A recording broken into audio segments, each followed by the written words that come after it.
Salam saudaraku yang dikasihi oleh Tuhan. Kali ini lewat video saya ini, saya ingin menanggapi seorang tokoh, seorang pendeta yang beberapa waktu yang lalu sementara menanggapi video dan dari pendeta Insinyur Niko Nyoto Raharjo dan video tanggapannya pendeta Stephen Tong terhadap videonya pendeta Insinyur Niko, dan juga beliau ini memberikan tanggapan juga kepada Bapak Pendeta Gilbert di dalam statement-statementnya dia. Pendeta yang saya maksudkan adalah Bapak Pendeta Ezra Soru. Menurut saya dari sekian banyak pendeta yang memberikan statement atau memberikan tanggapannya terhadap dua video yang lagi viral, diantaranya videonya pendeta Insinyur Niko dan video tanggapan dari pendeta Stephen Tong. Dari sekian banyak pendeta-pendeta atau pemberi-pemberi tanggapan, menurut saya pendeta yang satu ini cukup objektif di dalam memilah persoalan yang ada dan juga bijak di dalam memberikan tanggapan-tanggapannya. Dan menurut saya, pendeta Ezra Soru ini memang seorang tokoh yang cukup menjadi figur yang positif buat saya. Namun kali ini saya akan menanggapi, memberikan catatan kecil terhadap beberapa statement-statementnya beliau dalam hal menanggapi video-video sebelumnya. Yang pertama adalah perkara beliau memberikan tanggapan terhadap videonya Insinyur Niko. Di dalam tanggapan beliau tersebut, beliau berkata bahwa ada tiga kemungkinan. Kemungkinan yang pertama saat seseorang mendengar mengatakan bahwa itu dia mendapatkan sebuah bisikan. Yang pertama bisa dari Tuhan, yang kedua bukan dari Tuhan alias dari iblis, yang ketiga sebenarnya dari diri orang itu sendiri alias orang itu merasa bahwa seolah-olah itu dari Tuhan padahal itu bukan dari Tuhan. Nah, pada bagian yang terakhir, untuk menyimpulkan statementnya itu kepada videonya Insinyur Niko, beliau katakan bahwa menurut beliau mudah saja untuk melihat apakah itu benar dari Tuhan atau tidak benar. Cukup saja lihat hasil akhir dari statementnya beliau. Apakah virus corona atau COVID-19 langsung serta-merta serentak berhenti di Indonesia ataupun di seluruh dunia, atau COVID-19 ini masih ada. Bahkan juga apakah ketika dia berbicara tentang ketika dia menghardik krisis ekonomi, apakah setelah dia mengucapkan kalimat itu langsung selesai atau masih ada? Kalau COVID-19 masih ada sekalipun beliau sudah katakan itu, krisis masih ada sekalipun Insinyur Niko sudah memberikan hardikan itu, berarti kalau masih ada berarti itu bukan dari Tuhan. Nah, saudaraku, saya pikir kita perlu memperhatikan satu videonya Insinyur Niko secara utuh. Apakah apa yang menjadi niat atau semangat dari ungkapan-ungkapannya beliau di dalam video itu? Biasanya pendeta Ezra Soru, biasanya ketika dia memberikan tanggapan, beliau selalu melihat konteks dari kejadian itu secara utuh. Dan bagi saya, ketika pendeta Ezra Soru memberikan tanggapan kepada Insinyur Niko, saya pikir beliau tidak melihat konteksnya secara utuh. Karena bagi saya, sebenarnya kalimat yang dikatakan pendeta Insinyur Niko bahwa Tuhan Yesus menyuruh dia, Yesus memerintahkan dia untuk menghardik COVID-19 dan virus corona. COVID-19 dan krisis ekonomi. Saya pikir penggalan kalimat ini adalah penggalan kalimat yang ada di tengah-tengah sekian banyak pernyataannya Insinyur Niko yang menegaskan video ini tujuannya apa di bagian terakhir dari perkataan Insinyur Niko yang sebenarnya jelas di situ bahwa motivasinya adalah dia ingin mengajak semua pihak, khususnya jemaat-jemaatnya atau pengikut-pengikutnya untuk berdoa terhadap polemik yang sementara terjadi di bangsa ini.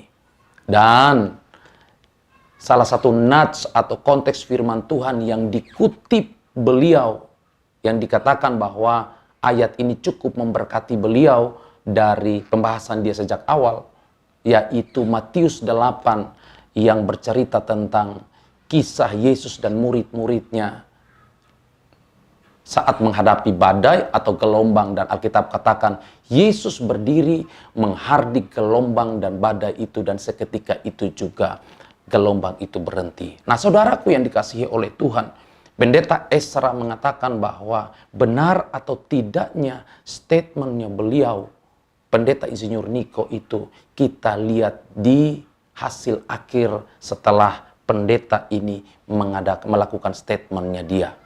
Nah, bagi saya, saudara-saudaraku yang dikasihi oleh Tuhan, bagi pemirsa yang melihat videonya, saya pikir di situ jelas-jelas yang menjadi catatan benar atau tidaknya itu sebenarnya betul motivasinya beliau, Pendeta Niko itu apa.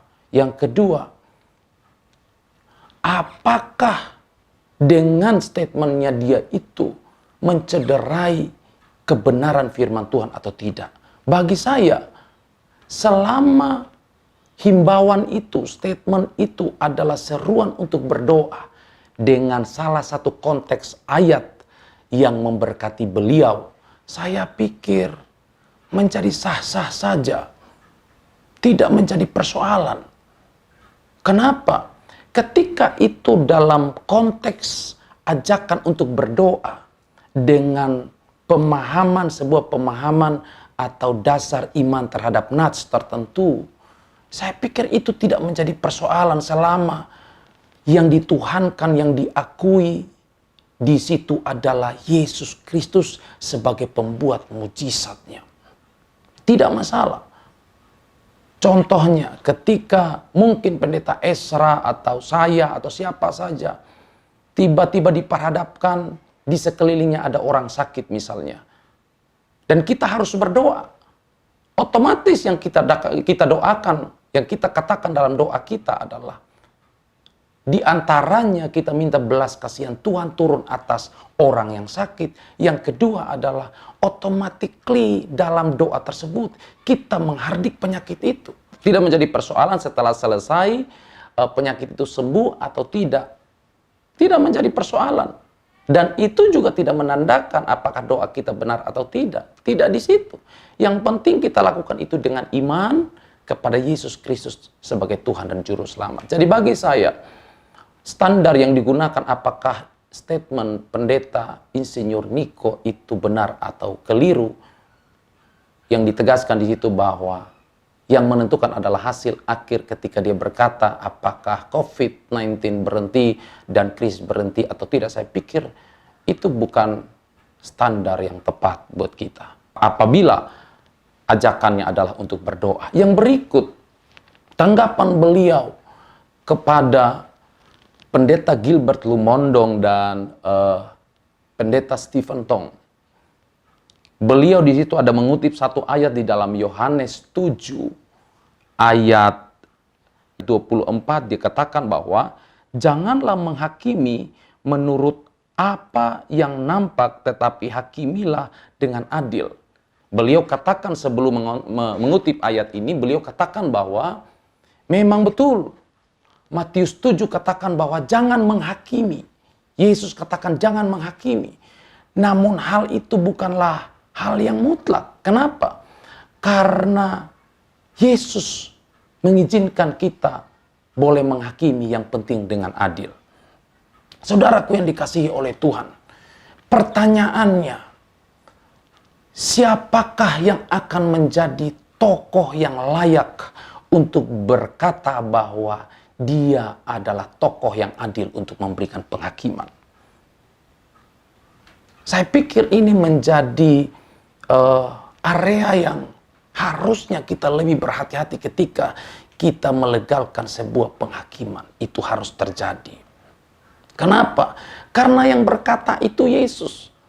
Toh Yohanes 7 juga dikatakan bahwa ingat, standar yang kamu gunakan itu adalah apa yang kamu lihat, apa yang kamu dengar, alias apa yang nampak.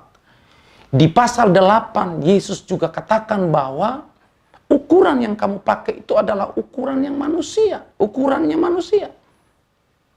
Sementara penghakiman yang aku katakan, aku lakukan adalah penghakiman yang benar. Dengan kata lain, penghakiman yang adil. Kenapa? Karena aku tidak mengatakannya dari diriku sendiri, melainkan aku dan Bapa. Aku mengatakan, apa yang aku katakan adalah berasal dari Bapa, karena aku dan Bapa adalah satu. Dengan kata lain, Yesus menegaskan bahwa seharusnya yang berhak melakukan itu adalah Tuhan. Dan Dia adalah Tuhan yang hidup.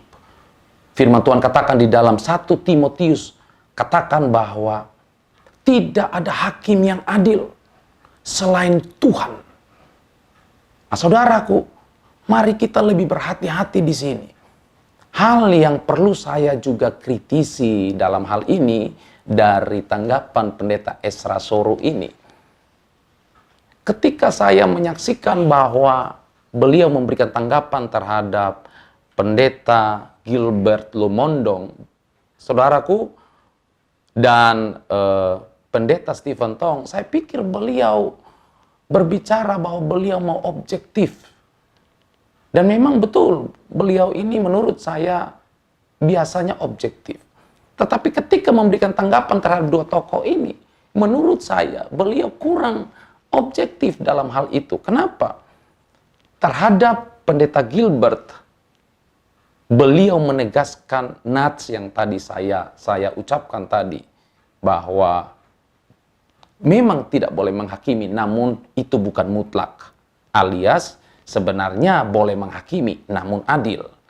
Nah, beliau mengatakan itu kepada Pendeta Gilbert Lumondong, sementara tanpa sadar terhadap Pendeta Stephen Tong, beliau nggak mengatakan hal itu. Memang betul, saya bukan berarti membela Pendeta Gilbert Lumondong, saya juga sudah menyaksikan videonya, dan bagi saya sangat setuju dengan tanggapannya Bapak Pendeta Ezra Soru. Dia menyampaikan tanggapannya dalam kasih, dengan sabar, dan juga mengutip ayat-ayat yang ada untuk menjadi landasan kenapa dia mengkritisi tanggapan dari Pendeta Gilbert Lumondong. Namun menjadi absen ketika beliau memberikan tanggapan kepada Bapak Pendeta Stephen Tong, yang menurut saya jelas-jelas ada perkataan-perkataan yang tidak sama seperti Bapak Pendeta Gilbert Lumondong, namun muatan-muatan penghakiman itu ada di situ. Pertama, yang saya dengar dari videonya, beliau menggunakan istilah kata pendeta palsu. Yang kedua, dia menggunakan kata perampok.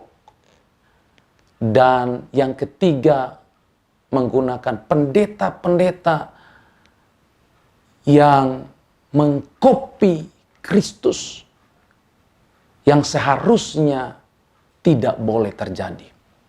Jadi, bagi saya jelas bahwa tanggap perkataan pendeta Stephen Tong ini tidak berdasar.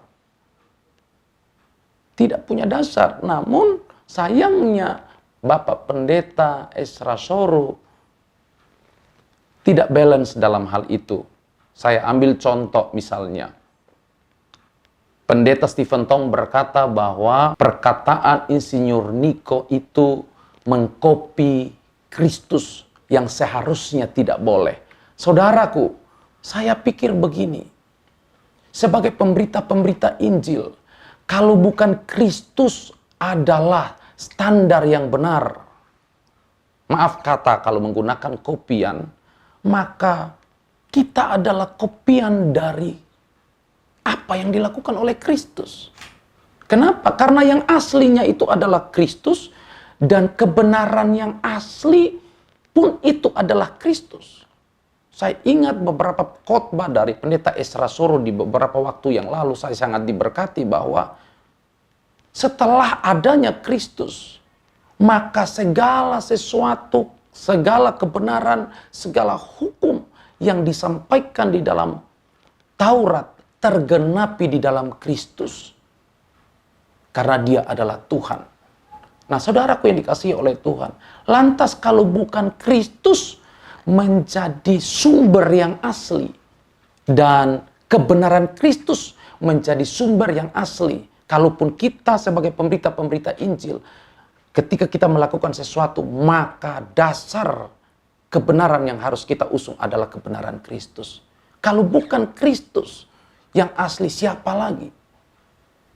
Kalau bukan kita ini adalah, dan yang kita lakukan adalah kopian dari apa yang sudah dilakukan oleh Kristus. Lantas siapa kita ini? Amin, saudara-saudaraku. Yang kedua, saya berikan contoh lagi apa yang dikatakan oleh Bapak Pendeta Stephen Tong tentang dalam hal keuangan pendeta-pendeta ini adalah perampok. Nah, saudaraku, berapa banyak bukti yang akurat yang Bapak Pendeta Stephen Tong miliki, kantongi, sehingga beliau mengecam salah satunya dalam konteks ayat ini adalah Pendeta Niko sebagai, dalam tanda kutip, adalah perampok. Bahkan lebih menurut saya fatal lagi ketika dia tidak mengalamatkan kritikan-kritikan dia ini kepada pendeta-pendeta yang jelas siapa orang yang dia maksud.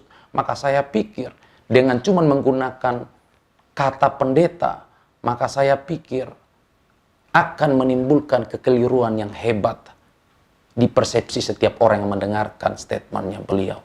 Dan yang ketiga adalah hal yang tidak kurang serius buat kita untuk harus diperhatikan adalah ketika beliau berkata bahwa mereka yang melayani dalam tanda kutip dengan pelayanan-pelayanan kesembuhan ini bukanlah pemberitaan Injil dalam tanda kutip yang dianjurkan. Itu bukan pemberitaan Injil. Lantas saudara-saudaraku, kita mau berkata apa tentang apa yang dikatakan oleh Kristus di dalam Markus 16. Pergilah ke seluruh dunia dan beritakanlah Injil. Salah satu hal yang tidak kurang penting adalah dikatakan Yesus dengan jelas dalam nats itu bahwa tanda-tanda ini akan menyertai orang percaya. Dalam hal itu bukan lagi rasul-rasul yang disertai, tetapi kata kuncinya adalah orang percaya. Mereka akan menyembuhkan orang sakit. Mereka akan mengusir setan yang pasti di dalam nama Yesus Kristus Tuhan. Nah, saudaraku yang dikasihi oleh Tuhan, jadi ketika Bapak Pendeta Stephen Tong mengecam bahwa dalam kemarahannya, saya pikir hal yang wajar lah. Dalam kemarahannya beliau katakan bahwa pelayanan kesembuhan dalam tanda kutip bukanlah penginjilan. Saya pikir ada kekeliruan di sana.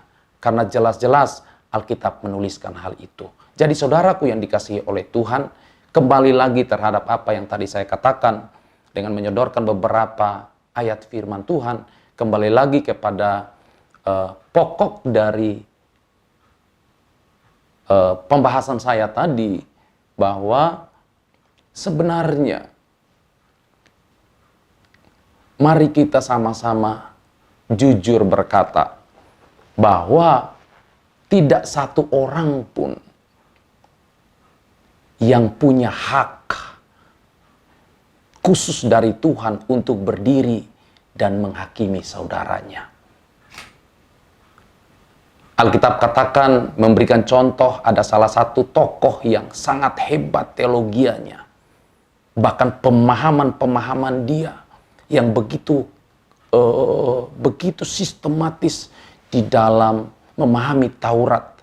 Setelah dia mengalami Kristus, ada satu kalimat di dalam pertama Korintus 4 ayat 3 kalau tidak salah.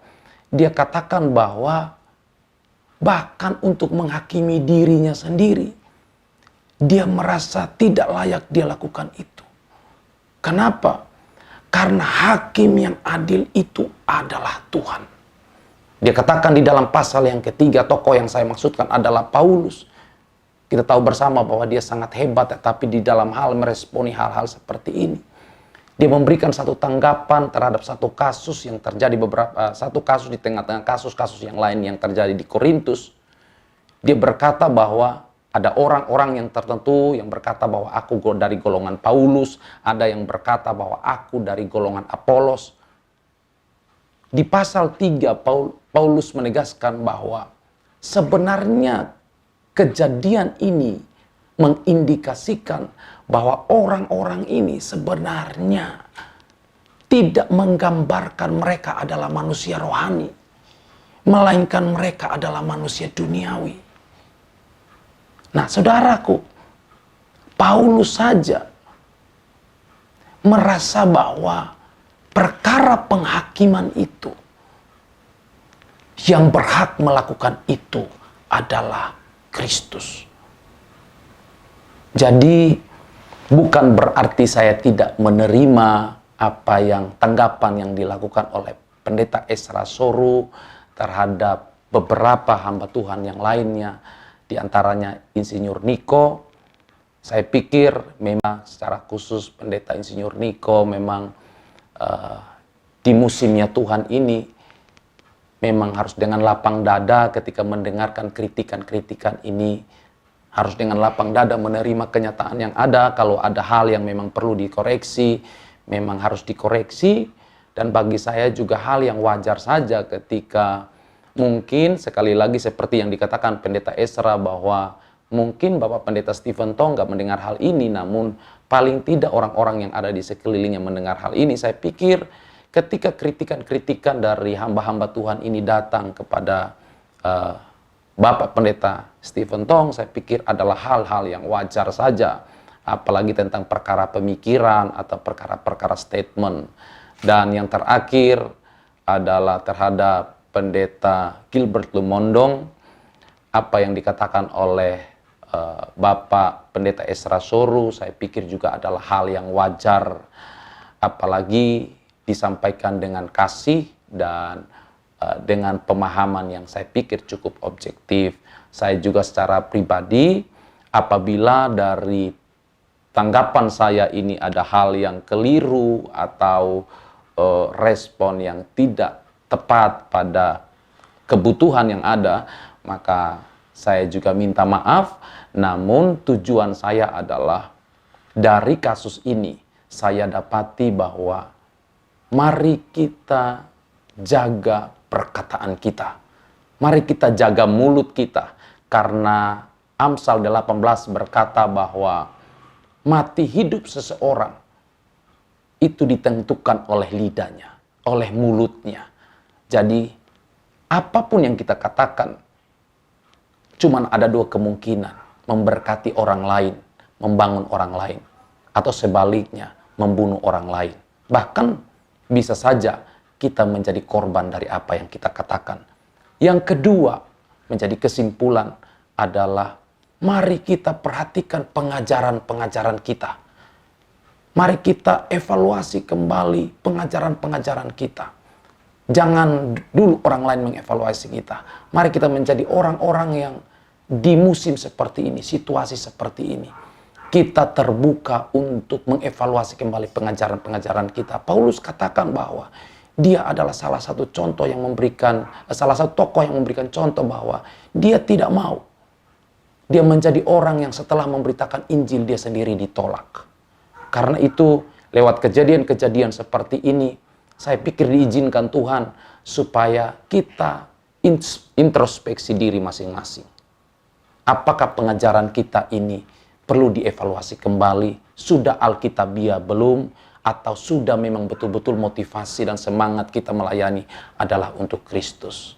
Dan yang terakhir, dari video singkat ini, saya ingin menyampaikan pesan secara khusus buat saudara-saudaraku dalam situasi ini yang mungkin mengalami tekanan penyakit. Dalam hal ini adalah yang mungkin adalah korban dari COVID-19 ini. Saya ingin menghimbau, tetaplah kuat.